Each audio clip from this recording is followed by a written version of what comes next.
you can't force everybody to be successful. Like there's 8 billion people in the world.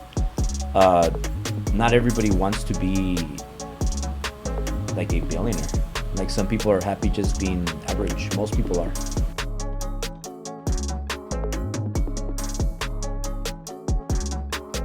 Ladies and gentlemen, welcome to a special edition of the Money Mondays podcast. As you guys know, 99% of the episodes are filmed inside of an RV motorhome. We have done 106 episodes. 103 of them have been RV motorhome. But Albert Preciado said, swing by the penthouse office here on Sunset Boulevard and I will set up the Money Mondays for you. So here we are, making a special exception for my dear friend over here, Mr. Albert Preciado. So as you guys know, the way it works is we cover 3 core topics: how to make money, how to invest money, and how to give it away to charity. So we're going to go through how did Albert build up a real estate company, mortgage company, sales company, training company, all these things up inside this penthouse over the last, 5, 6, 7, 8, 9, 10 years now? I mean, it's really been 20 years. 20 I've been years doing it in for the 20 game. years, but as a business owner, 13 years. 13 years. Yeah. All right. So what we're going to do is, this is very important, we are going to break the mold of what you grew up with, thinking that it's rude to talk about money. I think it's rude to not talk about it. And I've watched Albert break through and tell people about why it's important to have money, why it's important to make money, why it's important to build up wealth inside of their society, inside of their households, etc. And so we're going to go into those type of questions. But first, Albert Preciado, give him the quick 2-minute bio so we can get straight to the money. You know, just a Mexican-American kid, first generation. I came here. My parents made me in Mexico, across the border for a better future, had me here. I was born here. I didn't speak English till I was 7. And former ESL student, special ed student, college dropout. Nobody gave me a shot to do anything in life. And then I just dropped out of college, got into sales in mortgages. I was selling mortgages. And then 13 years ago, I started my mortgage company. And then I made my first millions selling mortgages, real estate. And then I got into the whole social media, started my personal brand. And because of that, in 2021, I made 30 million in revenue for the first time. And ever since then, I've never looked back. Nice. All right. On the make money side of the topics, how do mortgage loan officers, real estate, how do they make money? So when you sell a mortgage, you make 2.5% commission on the mortgage on the mortgage amount. So like if you sell a mortgage that's $500,000, you make 2.5% of that. Got it. Just like real estate, if you sell a $500,000 home, then you make 2.5%, 2%, 3%. But it's very similar. It's you're just selling mortgages or you're selling the house. But we decided to start a real estate company. That way we can double end the commission. We get paid on the mortgage and the real estate, right, which led to opening up the escrow company, where now we make a commission on the real estate, on the mortgage, and on the escrow. And I'll tell you something, the escrow makes a lot of money. Like sometimes you get like $60,000 commissions on escrow. What? Yeah. Uh-huh. And so that's why I have that business, but that's the business that made me 30 million 2021, and that's how I made my money. Like that's when I was 20 years old, I made $260,000 selling mortgages. And then I lost it all in 2008. But after that, and learning from you and other mentors, I realized that it was very important to create your personal brand. Yep. and then to create your brand, like your company brand, which is just bigger than your personal brand. Now, I'll tell you why, because like Driven it became a big brand now. Yeah, so like people want to be there, people want to speak for free, people want to pay me a lot of money to speak. I get a lot of favors from people. People want to be my friends. I have billionaire friends. I told you, one of my best friends in the world, Neil Patel, he'll see this. He's really successful, and we're always hanging out. I learn a lot from him, but it's opened so many doors by just building your personal brand that I told you I'm so excited right now. Like I'm making more money than ever. I can't even. Like, I'm making more money than ever. I'm really happy. I have my kids, my wife. I have everything in life. There's nothing that I don't have, and Driven is going to become the next Virgin. Oh, nice. Yeah. So what's the dates for Driven? Driven number 9, right? March, yeah, my birthday. Nice. So March 29, I came up with that date because it's my birthday, and I can ask a lot of powerful speakers to Mhm. speak for free, Mhm. because I tell them, hey, it's my birthday. The best birthday gift you could give me, Ed Milet is come to my event, and it's my birthday. It's gonna be the best birthday gift. So, I've been doing that, and it's gonna be the biggest event. Who are some of the speakers you already have for Well, Driven 9 coming up? I'm very excited about Mark Shapiro. Mhm. Mark Shapiro, he owns a bunch of multi-units. I know all the stuff. I know the numbers of how many units he owns. I know what he has. I know his net worth, but I'm not going to reveal that. He's a very private person. I respect him, but I'll just tell you that he's like, if you guys think Grant Cardone is big, like Mark Shapiro is big. And so we have Mark Shapiro. We have Daniel G. We have Eric Spofford. He sold his company for $115 million. We have Dan Fleyshman. We have a lot of heavy hitters. I'm about to announce a professional Hall of Famer NFL player. Nice. I think Mario Lopez, Nice. Saved by the Bell. Heck yeah. Josh Altman, the #1 realtor in the U.S. It's a serious And lineup. I can go on and on. Natasha Graciano. I don't want to miss anybody, but Brad Lee. Brad Lee, one of my best friends too. But That's the real Bradley. yeah, the real Bradley. What's the website? Where can people go? drivenevent.com. It's the ninth year of the Driven event.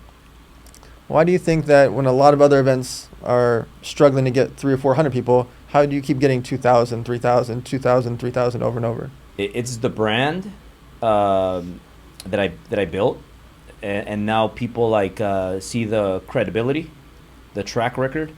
So now it's like I don't even announce any speakers. I don't even announce dates or nothing, and we just sell out like a year in advance.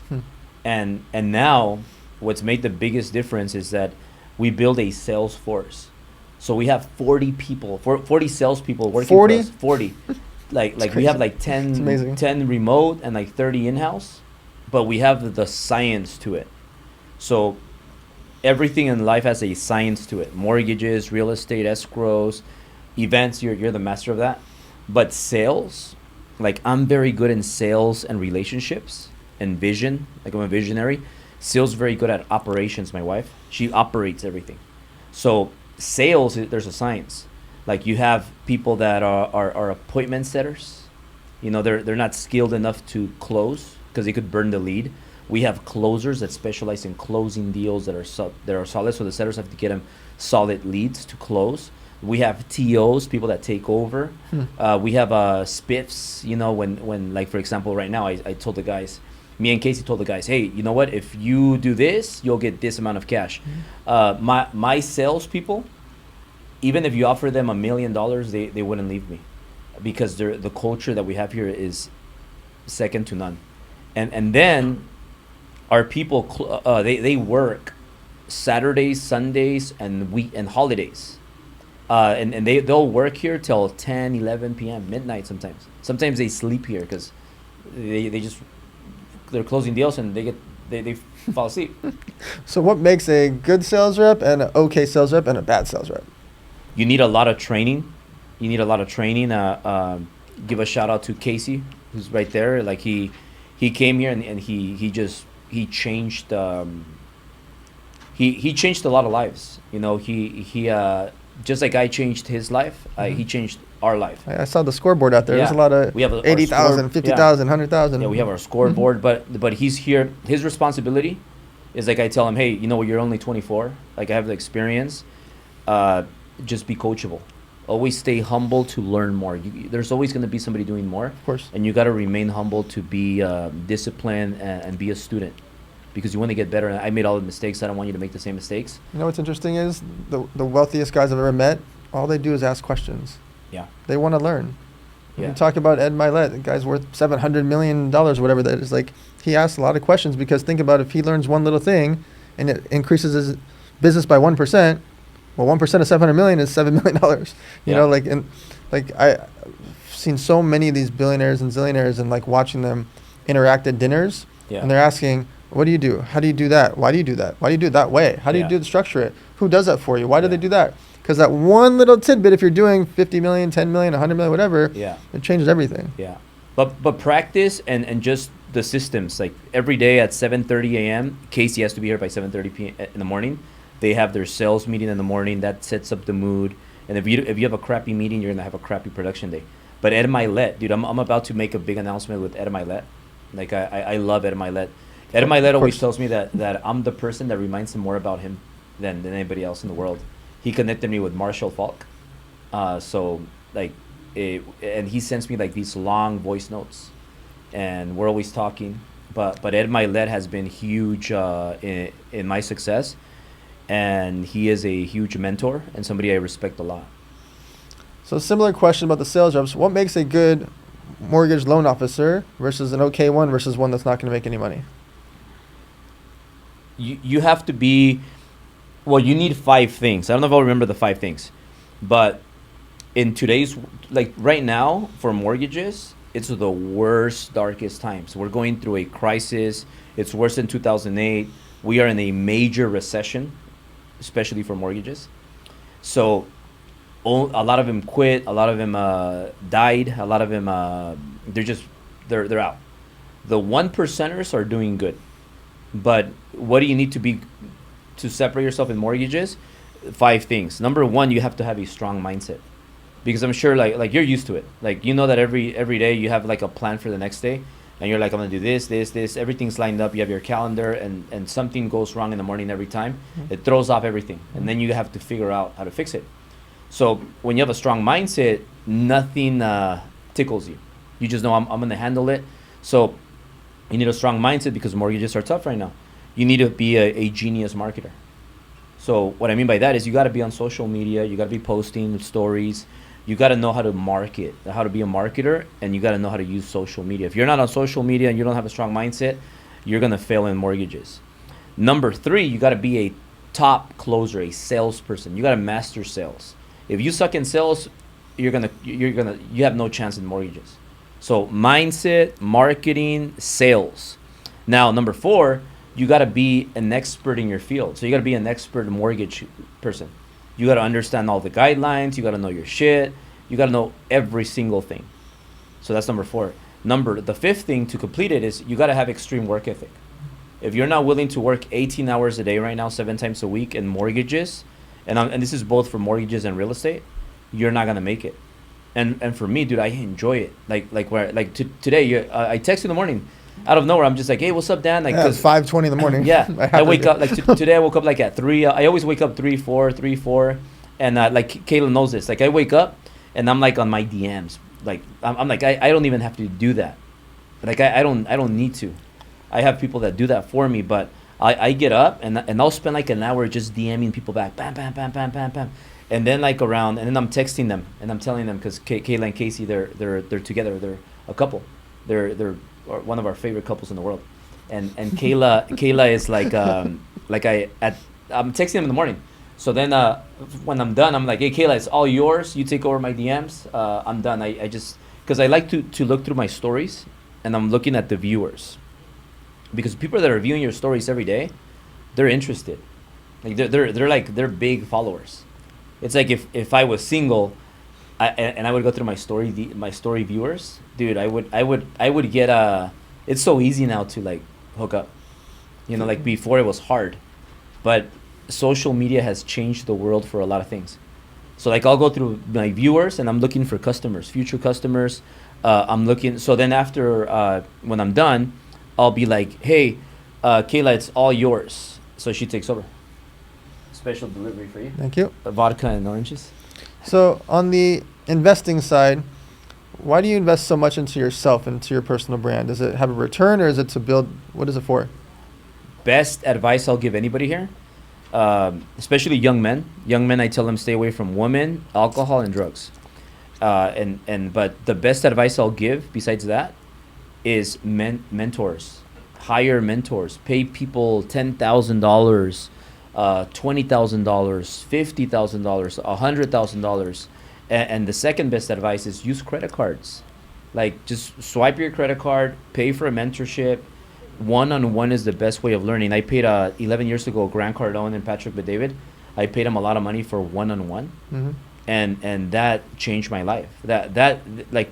Because of that, I started my own mortgage company, and then that just once you become an entrepreneur, you can't go back. So as you're building the personal brand. You're getting bombarded with deals. How do you choose what you work on and what you focus on? I don't do a lot of things because the day, everybody has the same time. So if I have, let's just say I have 13 businesses, but I have one business that makes me 80K a day. I'm going to focus my main energy on that business. And all the other businesses, I'm going to spend 5%, 3% of my time.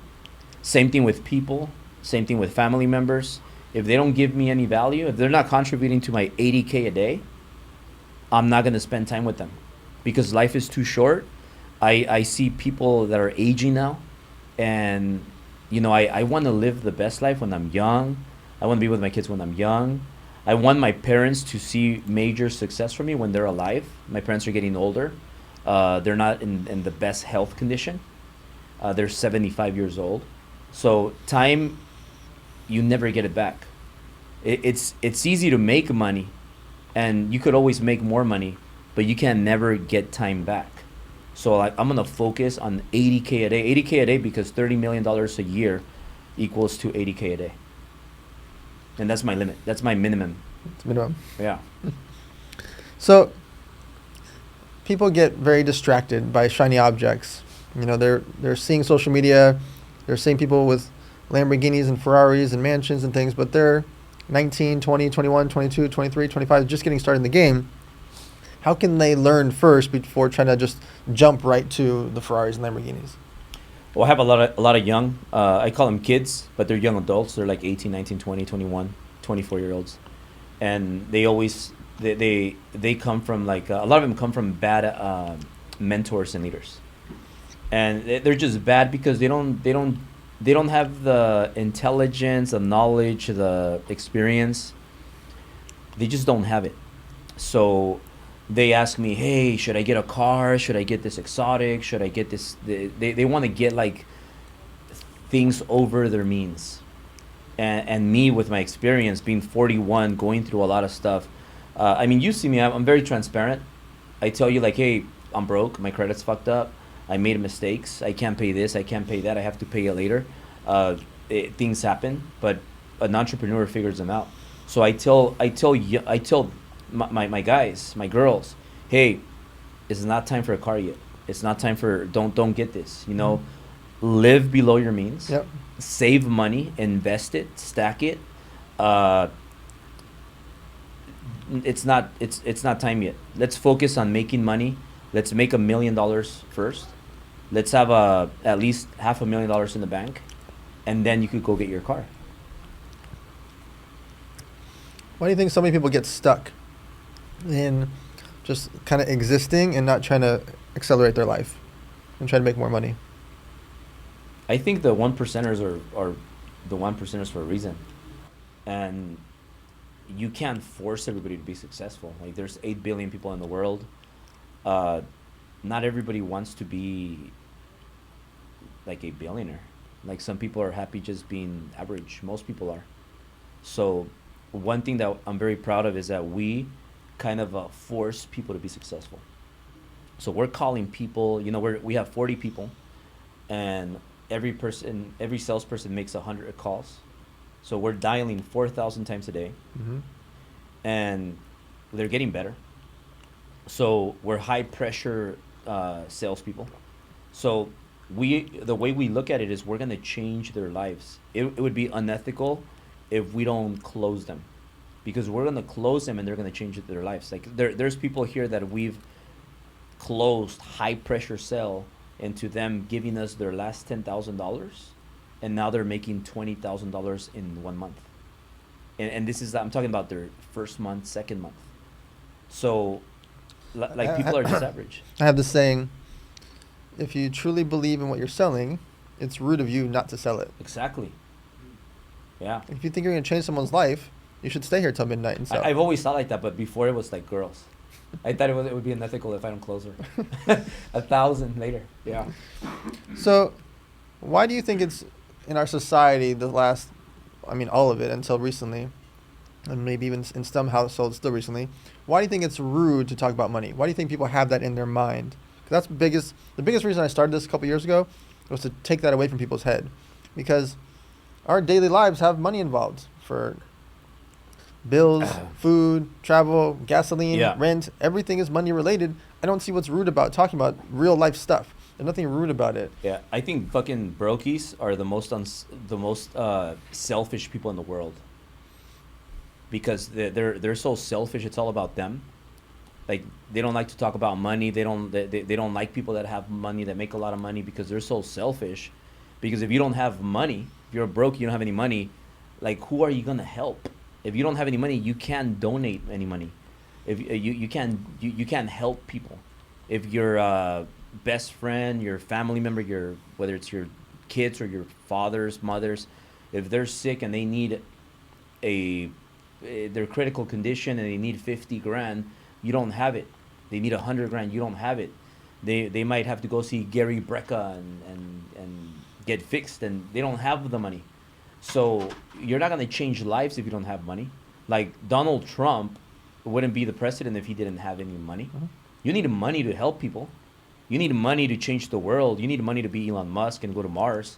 So, like, people that are broke and don't like to talk about money, they're the most selfish people in the world. So, as you've been scaling the business and you bring on 40 people here, you also have a ton of employees on the mortgage side, the lending side, the real estate side, etc. How is it to deal with so many staff members, the inner workings of it? It's almost like deja vu. Like, I was talking to Eric Spofford, Neil Patel. I'm going to tell you my answer. I pretty much only talk to like 5 of my employees. We have probably close to 500 now. I only talk to like 5. So, like, I don't deal with it. But the reason why is because there's a really good book I'll recommend everybody. It's called Rocket Fuel. When I read that book, I realized I'm a visionary and I just got to stick to the vision. I just got to stick to my CEO duties. And then Sil is the operator, and she's going to operate all the employees, everybody that works here. I only, maybe 5 to 10 people in the company is who I talk to. So let's say they've got their $5,000 or $10,000 saved up. They want to choose someone to learn from, whether it's coaching, a mentor, a mastermind, whatever. How do they decide or research or figure out who's the right fit for them? There's different mentors there's like, I know some people have good rep, bad rep. You know, like I'll name a few, right? So you have obviously yourself, Dan Fleyshman. Dude, you connect me with everybody. Like, I don't know if you call yourself that. Maybe you have, maybe you haven't. But you just know everybody. You're like a connector, and dude, you would be a mentor into teaching people like how to get into rooms, how to meet the right people, how to network. But then you have other people like Wes Watson. A lot of people hate him. A lot of people love him, but he does have a good message for people that need his message. Mm-hmm. You know, like the mindset stuff. Natasha Grosjean, another one. She was here yesterday. Dude, she's awesome. Like, people have told me like bad things about her, this and that, and I did some research. I found some things. I saw like one of her last podcasts. So I asked her when she came in here. I said, "Hey, are you okay with me asking anything? Is there something you don't want to talk about?" And she said, "Ask me anything." Yeah. And I said, "Can I ask you about your fake followers? Can I ask you about the orphanage and just stuff like that?" And if you see the podcast, like, she clears everything. And I'm a smart guy. Everything made sense. I believe her. Mm-hmm. She's awesome, dude. I respect her fucking hustle, and she sends a good message. She's just that tough woman, yeah. Dude. She talked about she was raped 3 times, 15, 21. It's the first time she talks about that. Wow. But she was super open, and I'm sure that's going to help a lot of other girls that maybe they're going through that right now. Sure. But there's also like Neil Patel. Mm-hmm. You know, that guy's a genius marketer for like huge $1 trillion companies. Mm-hmm. But you'll learn from everybody. Tai Lopez, you know, Tai Lopez, he also gets like hate, and people love him, people hate him. But that guy knows how to do like some things right. So for sure. Everybody has something. So the way I did it was like I hired Tim Grover, David Goggins, Grant Cardone, Patrick Bet-David, Dean Graciosi. I hired John Maxwell. Those are all big names. Yeah, so like I hired all of them, paid them like some 400K, some 100K, some less, some more, so that they can spend one-on-one time with me, and also be on my podcast, be on their podcast, go on an Instagram live, go visit them at their house. All of those things have made me who I am, and now I'm able to teach other people that. They get all in one with me. So let's talk about the charity side of life. Why do you think it's important for families, households, or companies to do some type of charity work, or help the homeless, or feed people, or help children? Like, why should they have some type of charity in their life? Bro, that's the biggest thing. Like the more you give, the more you get. You just gotta give.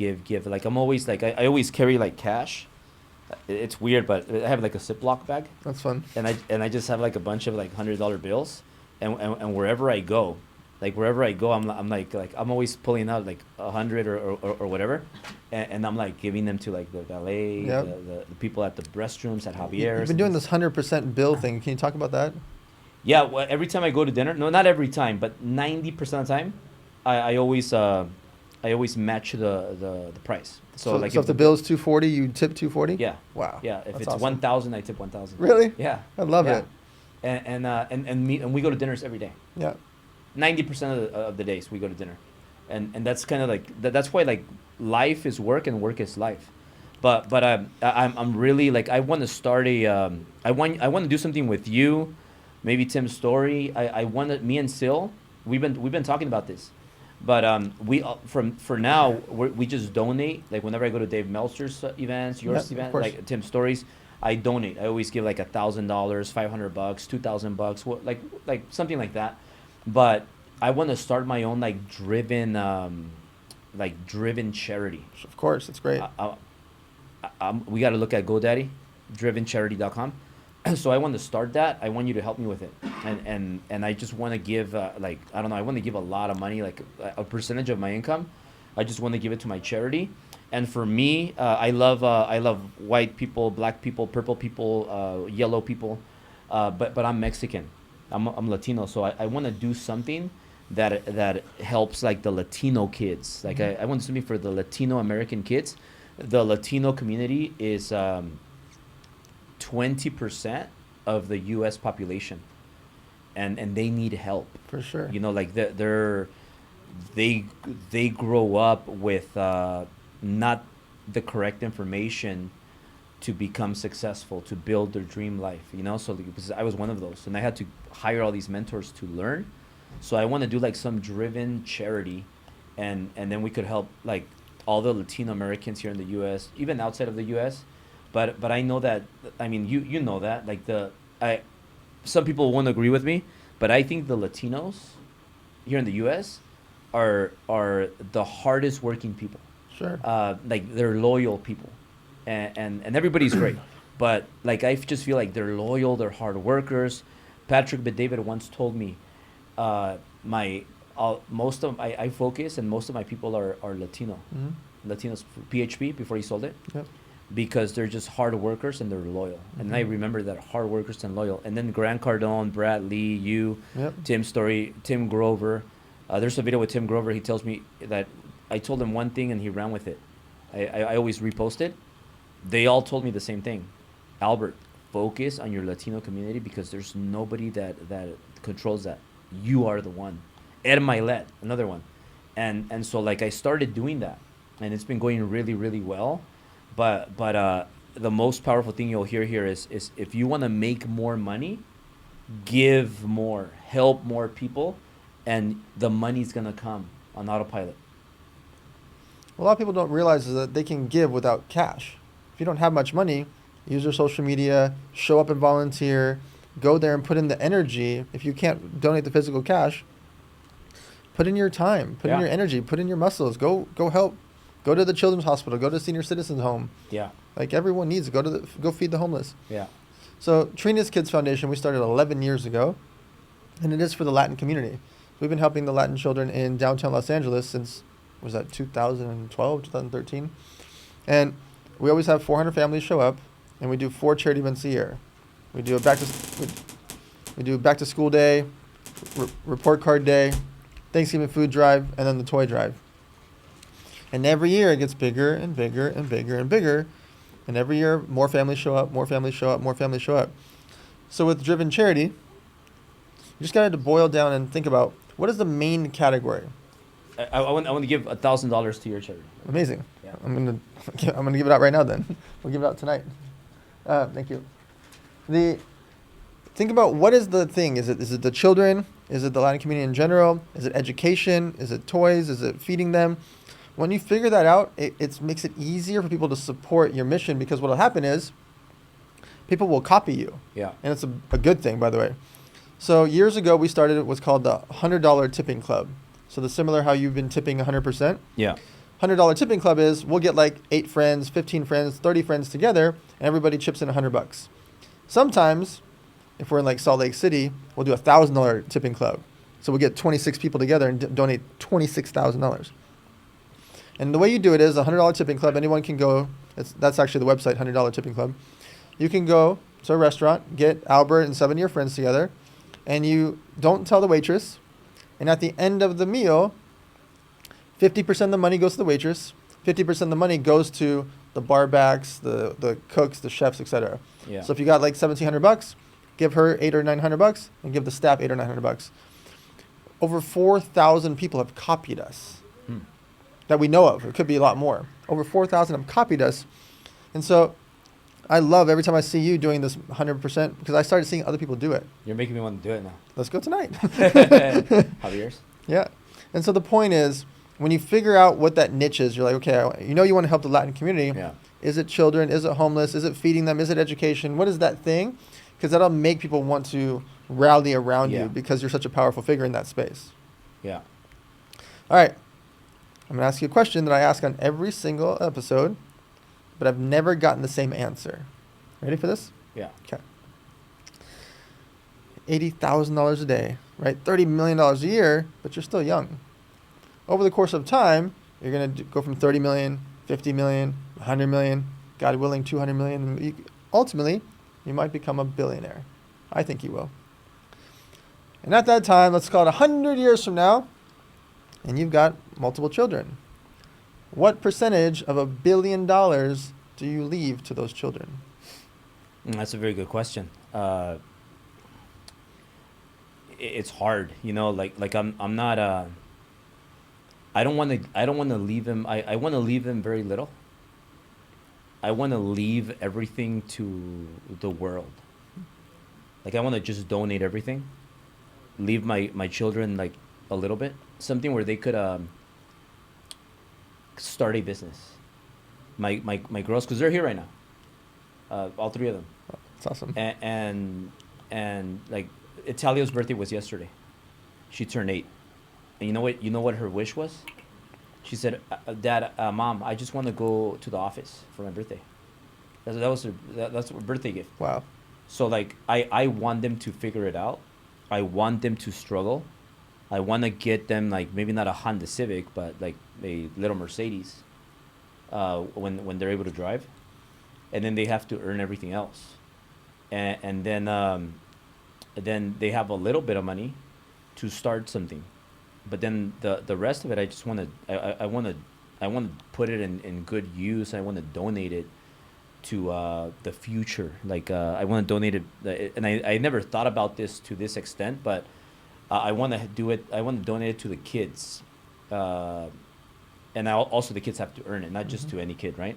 Maybe there's like a school where they have to go to, a school that I build, and the kids that graduate, then they get driven it. School, I like that. Yeah, driven school for kids, because the kids are the future. For sure.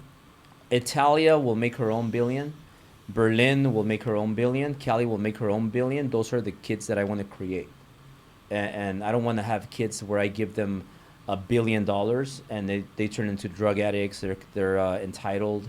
They expect everything. So that's the way I see it. And if you think about it, Dan, like me and you see each other like how often? Maybe like once a month. Yeah. Right now, like once a month. So like if you have, let's just say me and you have 40 years left, right? 40 years left. So that means that I'm going to see you 40 times 12. 480 times. So I'm going to see you 480 times more. So now with this, I'm going to see you 479 more times. Mm-hmm. So the life is not the years. And what if something happens to you or me? Then I don't see you again. But a good way to see it is like I'm only going to see Dan 479 more times after today. So those 479 times have to count. Right. You can't get the time back. Like how many times do you see your mom? A year? Twice. Twice a year? Yeah. And how many years does she have left, like more or less? Just being conservative. So being conservative, say 5. 5. Okay, so that means you're only going to see her 10 more times. So like when you think about that, like life is short, and that's why I'll have champagne every day. Like I'll have I have family members that are dying, that died.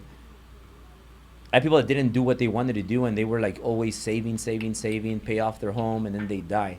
So that's why like the money is so easy to make. Time is impossible to get back. Mm-hmm. So like my billions, like I'm building a $1 trillion company. That's how big I think. Billions is gonna be easy. That's already in the works. But a $1 trillion company like Apple, like like those big companies, Microsoft, Facebook, Amazon, like that's my vision. And yeah, I mean, all the money that I make, I'll leave 1% to my kids, and I'll give everything away. Donate it to the students, to the young kids that earn it because they graduate from the Driven School. So that's what I'll do. I love it. All right. Where can people find you online? Where can they find Driven? Where can they find your whole world? Go through all of it. Very simple. Just Google me, Albert Preciado. That's it? Yeah. It's easy. Yeah, Google me. All right, guys. By the way, I did a campaign for Neil Patel. This is Yeah. a really fun story, by the way, before we go. Yeah, I love Neil Patel. Yeah. So I did a campaign called Who is Neil Patel? And this campaign was, I had Instagram models, influencers holding up signs that Let's see if he answers me right now. literally said, who is Neil Patel? He wrote an article about it. You can still see the article. See? Neil. What's up? Hey, Neil, we're talking about you here. We're doing a podcast live. We're talking about the campaign that Dan did for you. You want to tell him really quick? All right, so you're live on the Money Mondays, and I'm going to put you right next to the microphone. Do you remember the Who is Neil Patel campaign? Tell us about it. Yeah, so Dan had a lot of people just go out there and take pictures and hold up a sign, Who is Neil Patel? He took models, influencer people, business people, dudes, chicks, pretty much everyone to hold up a sign. And it caused a ton of people to Google for my name, which then helped with a lot of my Google rankings. Thank you, Neil Patel. We'll call you later. We'll probably see you for dinner. All right, bye. So that campaign was interesting because we'd like have girls like use lipstick and write on the mirror, "Who is Neil Patel?" So people are scrolling through Instagram like, "Who the hell is Neil Patel?" They have no idea, and they started Google searching him, and his search went through the roof.